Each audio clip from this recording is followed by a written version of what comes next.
Bismillahirrahmanirrahim. So in this section, I want to explain about plot and structure of narrative story. In this case is the story of Dhul-Qarnayn and Ya'juj-Ma'juj. So my research here indicate three types of texture in which researchers can use to understand the internal structure and meaning of the text. Repetitive texture, opening, middle, closing texture, and I chose argumentative texture. So the question is, how did the narrator begin and close the story of Dhul-Qarnayn and Ya'juj-Ma'juj? How was the story structure and plot described to develop the story? So of course, the purpose of the research is to examine the plots and structure of Dhul-Qarnayn in Ya'juj-Ma'juj story in Al-Kahfi, and then to find out some example that give variation of opening, middle, closing texture of the story. So we start from the repetitive texture.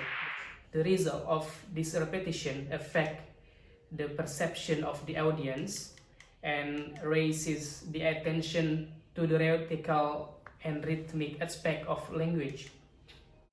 So directly I can show you the examples of repetitive texture in the story. So you can see here the most repeated word is say or qala in Arabic. Qala here, it appears 9 times. You can see here the occurrence 9 times in verse 96, 98, 95, etc. So God spoke to Dhul-Qarnayn to give him instruction and directions. In other case, Dhul-Qarnayn and the people which he made to guide them or help them. But Ya'juj and Ma'juj here didn't speak in the Quranic oracle. So God's presence through his speech is very strong. Even when Dhul-Qarnayn says something, it is a report speech. So I can show you the second example, which is the word make or ja'ala. Ja'ala here is repeated 6 times. It is connected to the action of Allah and Dhul-Qarnayn. The word is repeated in story of building the dam between Ya'juj and Ma'juj from one side, the people whom Dhul-Qarnayn made. So the repetition here fits the context of building the dam and then its destruction by Allah. And then the third example, the repetition of the word Lord or Rabbun. In the narrative shows the God's interventions in Dhul-Qarnayn's trip to the east and west. Dhul-Qarnayn attributes all his action to God. Actually, the repetition of word Lord fits the prophetic mission of Dhul-Qarnayn and put him as one of God's agent. It gives him more power and influence. So there are many examples here about the repetitive texture. There are sababun, way, phone, reach, punish, etc. But I cannot mention them one by one because of the time. So directly I show you the opening, middle, closing texture. So the opening, middle, closing texture refers to the beginning, body, and conclusion of a certain unit of a text.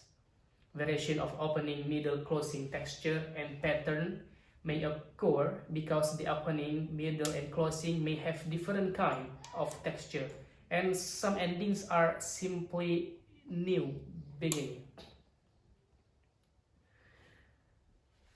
So the opening is, in the story, the opening is in verse 83. وَيَسْأَلُونَكَ عَنِ Dhul-Qarnayn. And the closing is located in verse 99 to 101, and the middle could be found in verses 93 and 94. So I can show you one by one. The first one is opening texture. Opening texture, the verse is وَيَسْأَلُونَكَ عَنْ Dhul-Qarnayn قُلْ سَأَتْلُو عَلَيْكُمْ مِنْهُ ذِكْرًا. So the key is in the second part of the verse. The word news dhikra of the narrative will be about Dhul-Qarnayn's adventure. The next lines introduce some episode where Dhul-Qarnayn acts as the divine hero. He punished the unbelievers, building a wall to keep Yagog and Magog behind. And then the middle texture, lines in the narrative are 93 and 94 when he met the indigenous people. حتى إذا بلغ بين سدين وجد من دونهما قوما لا يكادون يفقهون قولا. Those people live without interaction with other nations. Their story is the middle episode before Dhul-Qarnayn changed this course from what he is doing to what God will do. And then closing texture, there are 3 verses, 99 to 101. وَتَرَكْنَا بَعْضَهُمْ يَوْمَئِذٍ يَمُوجُ فِي بَعْضٍ وَنُفِخَ فِي الصُّورِ فَجَمَعْنَاهُمْ جَمْعًا, until the next ayah, the next verse, and the next verse, الَّذِينَ كَانَتْ أَعْيُنُهُمْ فِي غِطَاءٍ, etc. So this is the end of Dhul-Qarnayn's and Ya'juj story, by emphasizing the fact that God is behind the journey and the event happened to Dhul-Qarnayn. So the third part of this research is argumentative texture.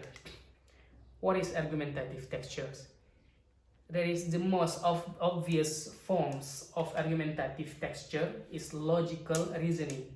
Logical reasoning is found in context where narrators attribute speech or action to specific people. So I give you the example here. First, I will start with the analysis of the major premise and then the minor premise, and finally to draw a conclusion from the 2 previous premises. The first one, major premise, is God gave Dhul-Qarnayn power to reward and punish. The minor premise is Dhul-Qarnayn punished according to the God's command. And the conclusion, God execute his judgment on people using Dhul-Qarnayn as an agent. So the major premise is God's endowment of power to Dhul-Qarnayn in verse 83. Then it followed by God's decision to let Dhul-Qarnayn choose among the 2 options which state in verse 85. Therefore, God judged people before they die, using Dhul-Qarnayn as an agent of his power. So here, that's all my research about plot and structure of this story.